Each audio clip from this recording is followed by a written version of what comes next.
Morning mga kapobre, mga kaparehas kong mahirap. Ito na po yung mga tanim ko na mga gulay.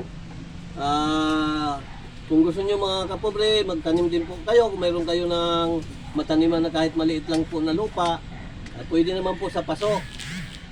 Sa mga minerals na buti, pwede naman po. Ito na po yung mga ani namin sa tanim kong mga gulay. Ito, mga dahon ng ampalaya, patula, sitaw. Ito, habang sitaw. So, ito suwa, kalamansi. Ito, mga kalamansi po, maraming kalamansi. Mayroon na rin pong saging.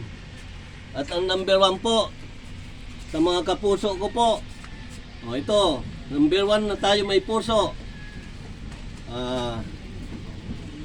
Kung mga kapobre, mayroon po kayong mga pagtaniman na kahit na sa paso na lang po, para hindi na tayo bumili ng gulay sa palengke.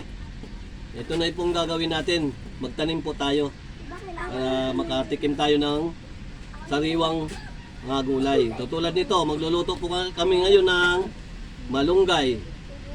Gagataan po namin. So para makakain po tayo ng malusog, pangpalusog na gulay sa ating katawan. Thank you. Ito pa, mga katuray pala, katuray. Sarap po ito mga kapobre. Katuray. Ito, pwede na po tayo magtikim nito. Masarap po ito. Lagyan lang po nyo ng kalamansi, sibuyas. Bahala na po kayo kung ano yung ilalagay nyo yung ricado. Masarap po ito mga kapobre.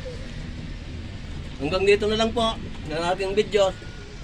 Maraming salamat po sa inyong lahat.